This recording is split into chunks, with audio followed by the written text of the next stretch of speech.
BA ಪ್ರಥಮ ಸೆಮಿಸ್ಟರ್ನ ಭೂಗೋಳಶಾಸ್ತ್ರ ವಿಷಯವಾದಂಥ ಭೂಸ್ವರೂಪ ರಚನಾಶಾಸ್ತ್ರದ ಮೂಲ ತತ್ವಗಳು ಈ ಒಂದು ವಿಷಯದ ಪಠ್ಯಕ್ರಮವು ಒಟ್ಟು 100 ಅಂಕಗಳನ್ನು ಹೊಂದಿದ್ದು ಇದರಲ್ಲಿ 20 ಅಂಕಗಳು ಆಂತರಿಕ ಅಂಕಗಳು ಆದರೆ 80 ಅಂಕಗಳು ಸೆಮಿಸ್ಟರ್ನ ಕೊನೆಗೆ ಇರುತ್ತಿರುವಂಥ ಪರೀಕ್ಷೆಯಲ್ಲಿ ಇರುವಂಥ 80 ಅಂಕದ ಪ್ರಶ್ನೆ ಪತ್ರಿಕೆಯಾಗಿದೆ. ಈ ಒಂದು ಪಠ್ಯಕ್ರಮವು 4 ಘಟಕಗಳನ್ನು ಹೊಂದಿದ್ದು ಪ್ರತಿಯೊಂದು ಘಟಕದಲ್ಲಿ 3 ಅಧ್ಯಾಯಗಳಂತೆ 12 ಅಧ್ಯಾಯಗಳನ್ನಾಗಿ ವಿಂಗಡಿಸಲಾಗಿದೆ. ಇವುಗಳನ್ನು ಒಂದೊಂದಾಗಿ ನೋಡೋಣ. ಘಟಕ 1 ಭೂಗೋಳಶಾಸ್ತ್ರದ ಪರಿಚಯ ಅಂತ ಇದ್ದು ಅಧ್ಯಾಯ 1 ಭೂಗೋಳಶಾಸ್ತ್ರದ ಪರಿಚಯ ಅಂತ ಇದ್ದು ಈ ಒಂದು ಅಧ್ಯಾಯದಲ್ಲಿ ಭೂಗೋಳಶಾಸ್ತ್ರ, ಭೌತಿಕ ಭೂಗೋಳಶಾಸ್ತ್ರ ಮತ್ತು ಮಾನವ ಭೂಗೋಳಶಾಸ್ತ್ರ ಇವುಗಳ ಬಗ್ಗೆ ಸಂಕ್ಷಿಪ್ತವಾಗಿ ಅಧ್ಯಯನ ಮಾಡಬೇಕು. ಈ ಒಂದು ವಿಷಯಕ್ಕೆ ಸಂಬಂಧಪಟ್ಟಂಥ ಕ್ಲಾಸ್ ಇದೇ ನಮ್ಮ ಚಾನಲ್ದಲ್ಲಿ ಇದೆ, ಅದನ್ನು ನೋಡಿ ತಿಳಿದುಕೊಳ್ಳಬಹುದು. ಇನ್ನು ಅಧ್ಯಾಯ 2 ಭೂಸ್ವರೂಪ ರಚನಾಶಾಸ್ತ್ರದ ಪರಿಚಯ ಅಂತ ಇದ್ದು ಈ ಒಂದು ಅಧ್ಯಾಯದಲ್ಲಿ ಭೂಸ್ವರೂಪ ರಚನಾಶಾಸ್ತ್ರದ ಅರ್ಥ ಮತ್ತು ಭೂಸ್ವರೂಪ ರಚನಾಶಾಸ್ತ್ರದ ಸ್ವರೂಪವನ್ನು ಅಧ್ಯಯನ ಮಾಡಬೇಕು. ಅಂದ ಮೇಲೆ ಈ ಒಂದು ಭೂಸ್ವರೂಪ ರಚನಾಶಾಸ್ತ್ರದ ಸ್ವರೂಪವು 3 ಬಗೆಯಾಗಿ ವಿಂಗಡಿಸಲಾಗಿದೆ. 1 ವೈಜ್ಞಾನಿಕ ಸ್ವರೂಪ, 2 ಅಂತರ್ಶಿಸ್ತೀಯ ಸ್ವರೂಪ ಮತ್ತು 3 ಚಲನಾತ್ಮಕ ಸ್ವರೂಪ ಅಂತ ಇದ್ದು ಇವುಗಳ ಬಗ್ಗೆ ಈ ಒಂದು ಅಧ್ಯಾಯದಲ್ಲಿ ಅಭ್ಯಾಸ ಮಾಡಬೇಕು.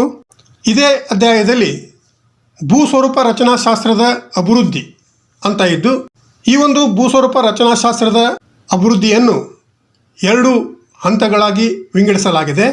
1 ಪುರಾತನ ಕಾಲ ಅಂತ ಇದ್ದರೆ 2 ಆಧುನಿಕ ಕಾಲ ಅಂತ ಇದ್ದು ಈ 2 ಕಾಲಗಳಲ್ಲಿ ಈ ಒಂದು ಭೂಸ್ವರೂಪ ರಚನಾಶಾಸ್ತ್ರ ಯಾವ ತೆರನಾಗಿ ಅಭಿವೃದ್ಧಿಯಾಯಿತು ಎಂಬುದರ ಬಗ್ಗೆ ಅಧ್ಯಯನ ಮಾಡಬೇಕು.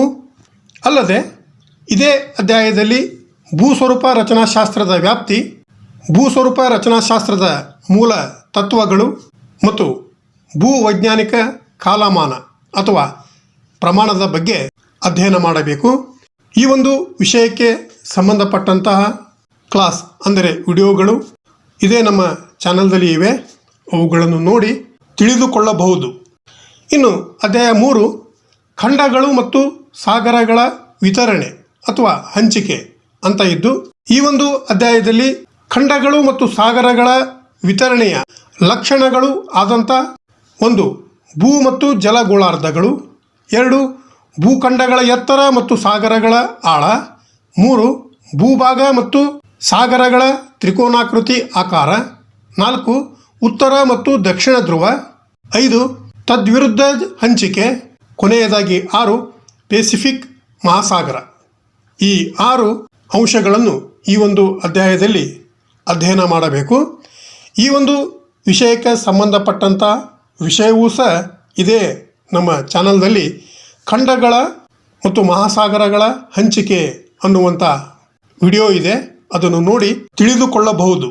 ಇನ್ನು ಘಟಕ 2 ಭೂಮಿಯ ಅಥವಾ ಪೃಥ್ವಿಯ ವ್ಯವಸ್ಥೆ ಮತ್ತು ಆವರ್ತನಗಳು ಅಂತ ಟೈಟಲನ್ನು ಹೊಂದಿದ್ದು ಈ ಒಂದು ಘಟಕದಲ್ಲಿ ಅಧ್ಯಾಯ 4 ಭೂಮಿಯ ಅಂತರಾಳದ ರಚನೆ ಮತ್ತು ಭೂಖಂಡಗಳ ಅಲೆತದ ಸಿದ್ಧಾಂತ ಅಂತ ಇದ್ದು ಈ ಒಂದು ಅಧ್ಯಾಯದಲ್ಲಿ ಭೂಮಿಯ ಅಂತರಾಳದ ರಚನೆ, ಈ ಒಂದು ಭೂಮಿಯ ಅಂತರಾಳದ ರಚನೆಯ ಪರೋಕ್ಷ ನಿದರ್ಶನಗಳು ಆದಂಥ 1 ಉಲ್ಕಾಶಲ ಮೂಲಗಳಿಂದ, 2 ಭೂಕಂಪದ ಅಲೆಗಳು, 3 ಜ್ವಾಲಾಮುಖಿ ಕಾರ್ಯಾಚರಣೆ, 4 ಒತ್ತಡ ಮತ್ತು ಶಾಖದ ಮೂಲದಿಂದ ಮತ್ತು 5 ದ್ರವ್ಯರಾಶಿ ಮತ್ತು ಸಾಂದ್ರತೆಯ ಮೂಲದಿಂದ ಈ ಒಂದು ಪರೋಕ್ಷ ನಿದರ್ಶನಗಳನ್ನು ಅಧ್ಯಯನ ಮಾಡುವುದರ ಜೊತೆಗೆ ಈ ಒಂದು ಭೂಮಿಯ ಅಂತರಾಳದ ವಲಯಗಳು ಆದಂಥ ಶಿಲಾಗೋಳ, ಮಿಶ್ರಗೋಳ ಮತ್ತು ಕೇಂದ್ರಗೋಳಗಳ ಬಗ್ಗೆ ಅಧ್ಯಯನ ಮಾಡಬೇಕು. ಈ ಒಂದು ವಿಷಯಕ್ಕೆ ಸಂಬಂಧಪಟ್ಟಂಥ ವಿಡಿಯೋ ಇದೇ ನಮ್ಮ ಚಾನಲ್ದಲ್ಲಿ ಭೂಮಿಯ ಆಂತರಿಕ ರಚನೆ ಅನ್ನುವಂಥ ವಿಡಿಯೋ ಇದೆ, ಅದನ್ನು ನೋಡಿ ತಿಳಿದುಕೊಳ್ಳಬಹುದು. ಇನ್ನು ಇದೇ ಅಧ್ಯಾಯದಲ್ಲಿ ಆಲ್ಫ್ರೆಡ್ ವೆಗೆನರ್ ಅವರ ಭೂಖಂಡಗಳ ಅಲೆತದ ಸಿದ್ಧಾಂತ ಯಾವ ತೆರನಾಗಿದೆ ಎಂಬುದನ್ನು ಅಧ್ಯಯನ ಮಾಡಬೇಕು. ಇನ್ನು ಅಧ್ಯಾಯ 5 ಭೂ ಸಮತೋಲನ ಸಿದ್ಧಾಂತ ಅಂತ ಇದ್ದು, ಇದರಲ್ಲಿ ಭೂ ಸಮತೋಲನ ಸಿದ್ಧಾಂತ ಅಂದರೆ ಏನು ಅಂತ ಅಧ್ಯಯನ ಮಾಡುವುದರ ಜೊತೆಗೆ ಫ್ರಾಟ್ ಮತ್ತು ಐರಿಯವರ ಪ್ರಚಲನ ಪ್ರವಾಹದ ಸಿದ್ಧಾಂತಗಳ ಪ್ರತಿಪಾದನೆ ಅಂದರೆ ಪರಿಕಲ್ಪನೆಗಳು ಯಾವ ತೆರನಾಗಿವೆ ಎಂಬುದರ ಬಗ್ಗೆ ಅಧ್ಯಯನ ಮಾಡಬೇಕು. ಅಲ್ಲದೆ ಇದೇ ಅಧ್ಯಾಯದಲ್ಲಿ ಸಮುದ್ರ ತಳದ ವಿಸ್ತಾರಗೊಳ್ಳುವಿಕೆಯ ಪರಿಕಲ್ಪನೆ ಬಗ್ಗೆಯೂ ಸಹ ಅಧ್ಯಯನ ಮಾಡಬೇಕು. ಇನ್ನು ಅಧ್ಯಾಯ 6 ಭೂಫಲಕ ಸಂಚಲನ ಸಿದ್ಧಾಂತ ಅಂತ ಇದ್ದು, ಈ ಒಂದು ಅಧ್ಯಾಯದಲ್ಲಿ ಭೂ ವಿಭಾಗಗಳ ಅಂಚುಗಳು ಅವುಗಳೆಂದರೆ 1 ಪ್ರತ್ಯೇಕವಾಗುತ್ತಿರುವ ಅಂಚುಗಳು, 2 ಒಗ್ಗೂಡುತ್ತಿರುವ ಅಂಚುಗಳು ಮತ್ತು 3 ಸಮಾನಾಂತರ ಚಲನೆಯ ಅಂಚುಗಳು. ಇವುಗಳ ಬಗ್ಗೆ ಅಧ್ಯಯನ ಮಾಡುವುದರ ಜೊತೆಗೆ ಒಳ ಚಾಚಲ್ಪಡುವಿಕೆ ಅಂತ ಇದ್ದು, ಈ ಒಂದು ಒಳ ಚಾಚಲ್ಪಡುವಿಕೆಯಿಂದ ಆದಂಥ ಉದಾಹರಣಾ ಪರಿಶೀಲನೆಯಲ್ಲಿ ಜ್ವಾಲಾಮುಖಿ ಮತ್ತು ಭೂಕಂಪಗಳ ಇತ್ತೀಚಿನ ಘಟನೆಗಳ ವರದಿಯನ್ನು ಅಧ್ಯಯನ ಮಾಡಬೇಕು.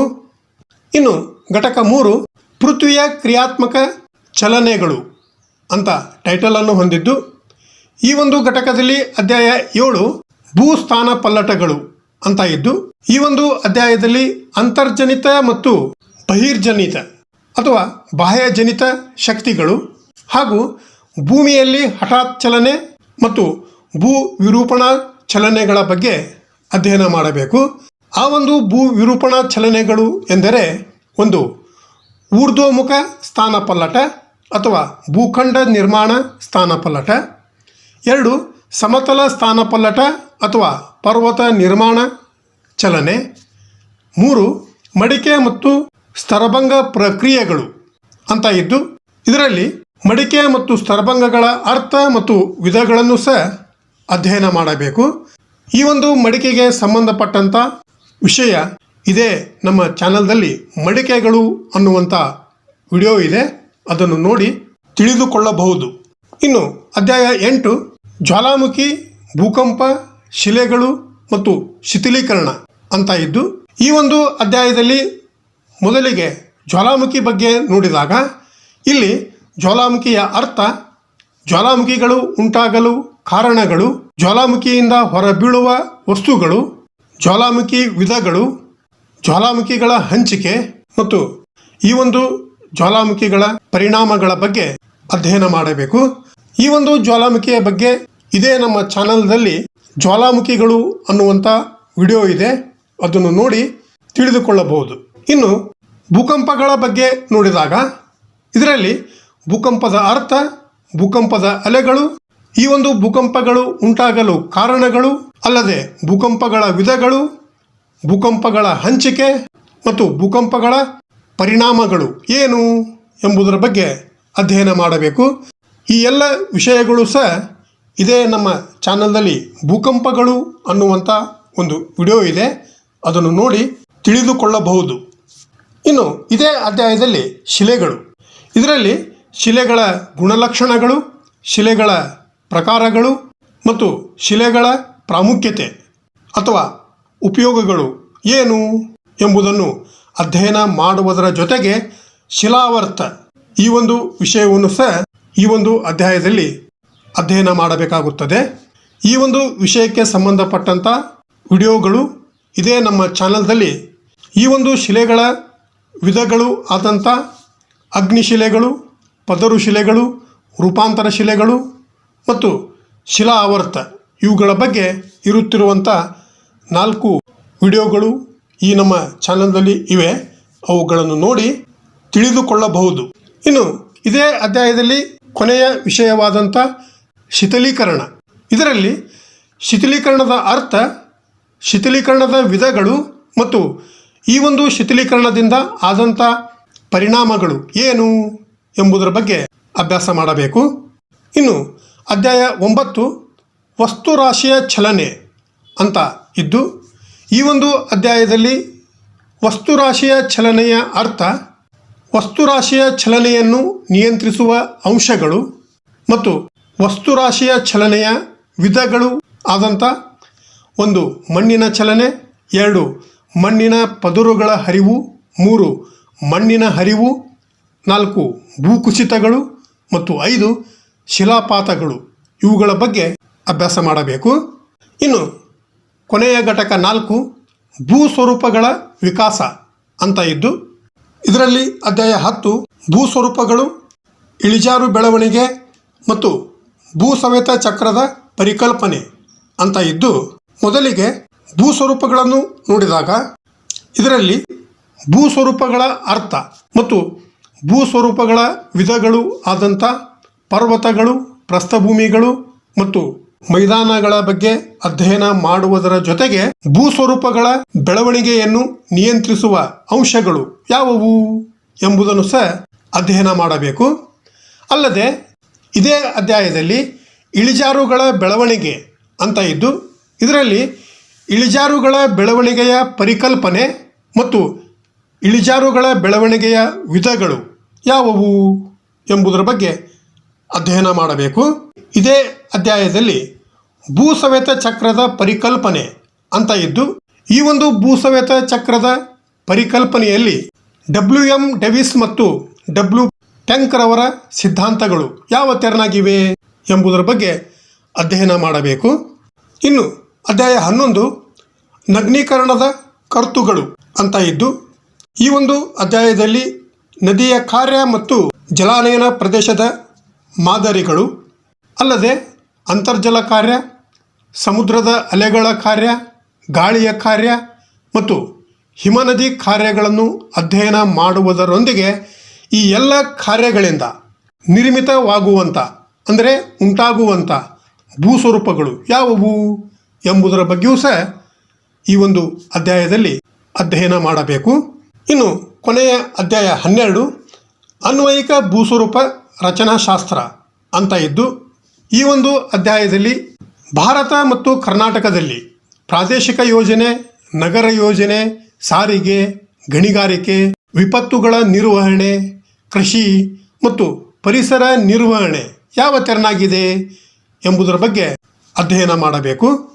ಇನ್ನು ಈ ಒಂದು ವಿಷಯಕ್ಕೆ ಸಂಬಂಧಪಟ್ಟಂಥ ಟೆಕ್ಸ್ಟ್ ಬುಕ್ಸ್ ಮತ್ತು ರೆಫರೆನ್ಸ್ ಬುಕ್ಸ್ಗಳನ್ನು ನಾವು ಇಲ್ಲಿ ನೋಡಬಹುದು. ಅಲ್ಲದೆ ಈ ಒಂದು ವಿಷಯಕ್ಕೆ ಸಂಬಂಧಪಟ್ಟಂಥ ವೆಬ್ಸೈಟ್ಗಳ ಲಿಂಕುಗಳನ್ನು ಸಹ ನಾವು ಇಲ್ಲಿ ನೋಡುವುದರೊಂದಿಗೆ ಈ ಒಂದು ಪಠ್ಯಕ್ರಮದ ಆಂತರಿಕ ಅಂಕಗಳನ್ನು ನೋಡಿದಾಗ ಪ್ರತಿ ಟೆಸ್ಟಿಗೆ 5 ಅಂಕಗಳಂತೆ 2 ಟೆಸ್ಟಿಗೆ 10 ಅಂಕಗಳು ಆಗಿದ್ದು ಅಸೈನ್ಮೆಂಟಿಗೆ 10 ಅಂಕಗಳು ಒಟ್ಟು 20 ಅಂಕಗಳನ್ನು ಹೊಂದಿದ್ದು ಈ ಒಂದು ವಿಷಯದ ಪ್ರಶ್ನೆ ಪತ್ರಿಕೆಯ ಸಾಮಾನ್ಯ ಮಾದರಿಯನ್ನು ನೋಡಿದಾಗ ಇದರಲ್ಲಿ 3 ಭಾಗಗಳು ಇದ್ದು ಭಾಗ ಎದಲ್ಲಿ 5 ಪ್ರಶ್ನೆಗಳನ್ನು ಕೊಡಲಾಗಿರುತ್ತದೆ.